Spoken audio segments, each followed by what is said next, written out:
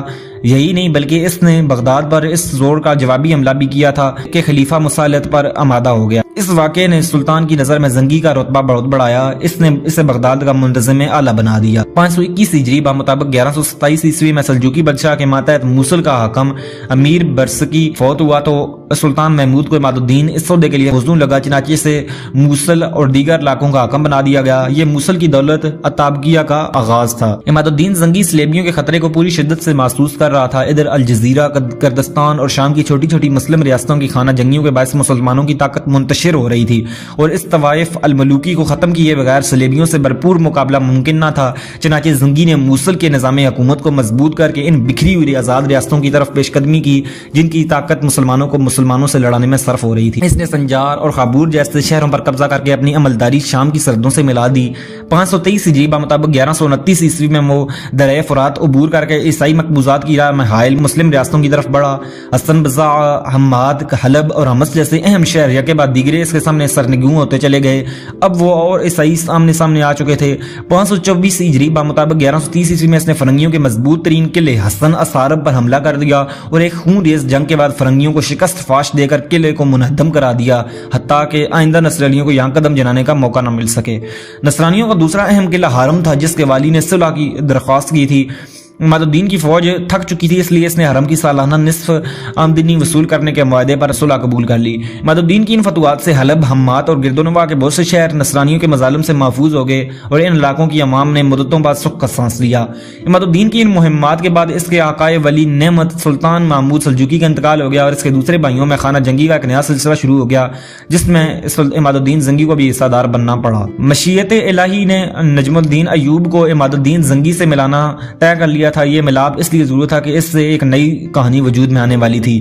سلطان محمود سلجوقی کی موت کے بعد 526 ہجری مطابق 1132 عیسوی میں عراق و خراسان کی سیاست پر سلطان سنجر سلجوقی پوری طرح چھا گیا۔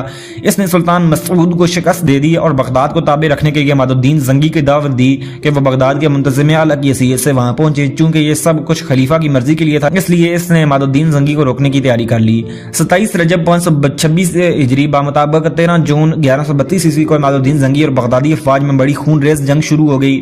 عماد الدین زنگی کے ساتھ بنو اسد کے سردار دبیس بن صدقہ کے جنگجو بھی تھے جو لشکر کا اہم ترین حصہ تھے۔ جنگ زوروں پر تھی کہ دبیس بن صدقہ میدان چھوڑ کر بھاگ نکلا، دیگر امراء بھی اس کے پیچھے ہو لیے۔ عماد الدین زنگی میدان میں تنہا رہ گیا۔ وہ اپنی عادت کے مطابق جم کر لڑتا رہا مگر جب اس کے ساتھی بہت کم رہ گئے تو اسے بھی پسپائی اختیار کرنا پڑی۔ اس نے بڑی شکستگی کی حالت میں موصل کا رخ کیا۔ راستے میں چند منازل طے کرنے کے بعد اس کے ساتھیوں کا تھکن سے برا حال ہو چکا تھا، وہ مزید سفر کرنے کے قابل نہیں تھے۔ سواریاں بھی جواب دینے لگی تھیں۔ زخمیوں کو علاج، معالجے اور سپاہیوں کو خوراک اور سواریوں کو بیچارے کی سخت ضرورت تھی۔ ایسے میں ان کی نظر دریائے دجلہ کے پار تکریت کے قلعے پر پڑی۔ یہ وہ مقام تھا جہاں مشیت خداوندی راہ جہاد کے دو مسافروں کو ملانا چاہتی تھی۔ قلعہ دار نجم الدین ایوب دریا کے کنارے ٹھہرنے والی اس تباہ حال فوج کی درماندگی اپنی آنکھوں سے دیکھ رہا تھا۔ عالم اسلام میں عام حالات میں شاید وہ اتنی آسانی سے کسی کو پناہ نہ دیتا، مگر جب اسے معلوم ہوا کہ یہ عماد الدین زنگی کا قافلہ ہے تو اس نے قلعے کے دروازے کھول دیے۔ دریائے دجلہ پر کشتیوں کا پل بنا کر اس نے زنگی کے سپاہیوں کو اس طرف اتارا، مسافروں کے لیے خوراک اور سواریوں کے لیے بیچارے کا فوری بندوبست کیا، زخمیوں کے علاج معالجے کا بہترین انتظام کیا۔ عماد الدین زنگی 15 دن تک وہاں ٹھہرا رہا اور نجم الدین ایوب اس کی خدمتگاری کے لیے مستعد رہا۔ جب اتابک زنگی وہاں سے موصل روانہ ہوا تو اس کے دل میں نجم الدین کے لیے بڑی جگہ بن چکی تھی۔ ان دنوں زنگی کی زیادہ تر توجہ عراق کی سیاست پر تھی، چونکہ ان دنوں خلیفہ مسترشد باللہ سے سلجوکیوں کی کشمکش وقفے سے جاری تھی، لہذا خود زنگی بعض مہمات میں بغداد کے خلاف صف آرا ہوا، تاہم بعد میں اس نے خلیفہ سے صلح کر لی اور مرکز خلافت کا حسب سابق احترام کرنے لگا۔ خلیفہ مسترشد باللہ کے دور میں عماد الدین کو فرنگیوں کے مقابلے کے لیے کوئی نئی مہم شروع کرنے کا موقع نہ مل سکا، البتہ وہ کردستان میں اپنی سرحدوں کو وسیع کرتا رہا۔ اور 528 ہجری بمطابق 1134 عیسوی میں کردوں کے کئی قلعوں پر قابض ہو گیا۔ دمشق کا حاکم اسماعیل بن بوری شمس الملوک اپنی حکومت کی کمزوری کے باعث فرنگیوں سے خوفزدہ تھا۔ اس نے زنگی کو از خود دمشق پر قبضے کی دعوت دی، چنانچہ زنگی نے دمشق پر بھی حملہ کیا، مگر شمس الملوک کے درباریوں نے دمشق کو زنگی کے حوالے کرنے سے انکار کر دیا۔ یہ اختلاف اتنا بڑا کہ حاکم دمشق اپنے لوگوں کے ہاتھوں قتل ہو گیا۔ نئے حاکم کے نائب محی الدین انس نے شہر کا دفاع شروع کر دیا۔ زنگی محاصرہ کیے رہا، مگر پھر خلیفہ مسترشد باللہ کی طرف سے صلح کے دباؤ پر اس نے یہ مہم ترک کر دی۔ نجم الدین ایوب نے زنگی کو منا دیتے ہوئے اپنے دل کی آواز پر لبیک کہا تھا۔ اس فیصلے میں کسی بیرونی دباؤ کا دخل نہ تھا، مگر جب بغداد میں اس کے سرپرست بیروز کو، جس نے اس کردی خانواده کو تقید کی قلعہ داری سونپی تھی، اس اقدام کی اطلاع ملی تو وہ ناراض ہوا اور اسے عاقبت نااندیشی قرار دیا۔ اس کے باوجود نجم الدین کو اپنے کیے پر کوئی ندامت نہیں تھی۔ تاہم انہی دنوں ایک اور حادثہ پیش آ گیا۔ نشانہ بازی کے دوران نجم الدین کی غلطی سے تیر بیروز کے غلام کو لگا، جو مہلک ثابت ہوا۔ نجم الدین کو اس واقعے سے سخت ندامت ہوئی۔ بیروز کے لیے بھی یہ بات بہت تکلیف دہ تھی، مگر چونکہ ایسا بلا قصد ہوا تھا، اس لیے رعایت کی گنجائش نکل آئی۔ چونکہ تقدیر الہی میں اس کردی خاندان اور زنگی خانواده کے راستے ایک طے ہو چکے تھے، اس لیے کچھ عرصے بعد ایک ایسا واقعہ پیش آیا کہ نجم الدین کو سب کچھ چھوڑ چھاڑ کر موصل کی راہ اختیار کرنا پڑی۔ نجم الدین ایوب کے صبر و تحمل کے برعکس اس کے چھوٹے بھائی شیرکو میں جوش کا عنصر غالب تھا۔ ایک دن اس نے شہر کے کسی بدقماش افسر کو جان سے مار ڈالا۔ اس افسر نے کسی لڑکی کو چھیڑا تھا۔ لڑکی نے آ کر شیرکو سے فریاد کی۔ وہ غضبناک ہو کر اس افسر کی تلاش میں نکلا اور اسے نیزر کے وار سے ہی موقع پر ہلاک کر دیا۔ کہا جاتا ہے کہ مقتول نصرانی تھا اور اس نے شیرکو سے بےہودہ گوئی بھی کی تھی۔ اس دور میں مسلمانوں کے سیاسی و اخلاقی تنزل کے باوجود افسران تو کجا حاکم بھی عدالت کی گرفت سے آزاد نہیں تھے، اس لیے شیرکو کے ہاتھوں اس ماورائے عدالت قتل پر حکومت نے باز کی۔ خود نجم الدین ایوب اس معاملے میں اپنے بھائی سے ناراض تھا۔ اس نے خون بہا دینے میں بھی بھائی کی مدد سے انکار کر دیا اور اسے قید کر کے تمام صورتحال بغداد میں اپنے والی مجاہد الدین بیروز کو لکھ بھیجی۔ مجاہد الدین بیروز کو سخت رنج ہوا۔ اس نے جواباً لکھا، تمہارے باپ کا مجھ پر احسان ہے، اس لیے میں تم دونوں بھائیوں سے سخت برتاؤ کرنا پسند نہیں کرتا۔ تمہارے لیے بہتر یہ ہے کہ تختریت سے نکل جاؤ۔ 9 ماہ ہوئے کہ نجم الدین ایوب کی اہلیہ امید سے تھی۔ اس دوران اس نے ایک عجیب خواب دیکھا۔ کوئی کہہ رہا تھا، بلا شبہ تیرے شکم میں اللہ کی ایک تلوار ہے۔ ادھر نجم الدین ایوب اور اس کا بھائی اب تقریت سے نکل کر اپنی منزل کہیں اور تلاش کرنے پر مجبور ہو گئے تھے۔ وہ عہدوں سے معزولی کا حکمنامہ وصول کرنے کے بعد اپنا ساز و سامان لپیٹ کر نہایت دل شکستگی کے عالم میں کسی نامعلوم ٹھکانے کی طرف روانگی کی تیاری کر رہے تھے کہ انہیں خوشخبری ملی، گھر میں ایک بچے کی ولادت ہوئی تھی۔ عام حالات میں یہ یقینا سب کے چہروں کو خوشی سے گلزار کر دینے والی نوید تھی، مگر یہاں نجم الدین ایوب کا غم اس مسرت پر غالب تھا۔ اس کی سرکاری نوکری ختم ہو چکی تھی، منصب چھین لیا گیا تھا، سالہ سال کی کوشش اور محنت سے حاصل کردہ مقام خاک میں مل گیا تھا، خاندانی وقار پامال ہو چکا تھا۔ ایسے میں کوئی اچھی سے اچھی خبر بھی اسے خوش نہیں کر سکتی تھی۔ اس نے بڑی مایوسی کے عالم میں اس بچے کو اپنے لیے منحوس تصور کیا، جس کی آمد وجہ سے اپنے گھر سے بے گھر ہونا پڑ رہا تھا۔ ان پریشان کن حالات کا اظہار اس کے چہرے سے ہو رہا تھا۔ اس کی حالت دیکھ کر اس کے کاتب نے کہا، اجازت ہو تو کچھ عرض کروں؟ نجم الدین نے اس بات میں جواب دیا تو وہ بولا، معلوم ہوتا ہے آپ اس بچے کی ولادت کو نامبارک تصور کر رہے ہیں، مگر جو ہوا اس میں بچے کا کیا قصور ہے؟ تو اللہ کی تقدیر تھی، اور یہ بھی ہو سکتا ہے کہ بچہ کل ایک بہت بڑا بادشاہ بن جائے جس کی ساری دنیا میں شہرت ہو۔ غمزدہ نجم الدین ایوب اس بہلاوے سے کہاں بیل تھا۔ اس نے اس جملے کو محض ایک مذاق خیال کیا، البتہ اب اسے بچے پر پیار آنے لگا۔ غیب کا علم اللہ کے سوا کسی کو نہیں، اس کے سوا کون جاتا تھا کہ اس بچے کو دنیا کی تاریخ کے چند عظیم الشان فاتحین کی صف میں جگہ ملنے والی ہے۔ کسے خبر تھی کہ یہ اسلام کا وہ سپوت ثابت ہوگا جس کے کارناموں پر مسلمان ہمیشہ فخر کریں گے؟ یہ ایسا بادشاہ ہوگا جس کی شہرت تا قیامت رہے گی۔ تقریت کے قلعے کی سنگین وادیوں میں جنم لینے والے اس نومولود بچے کا نام یوسف رکھا گیا۔ یہی مستقبل کا صلاح الدین ایوبی تھا، جس کے نام سے اس کے پورے خاندانوں اور ملت اسلامیہ کی تاریخ چمکنے والی تھی۔ یہ واقعہ 532 ہجری بمطابق 1138 عیسوی کا ہے۔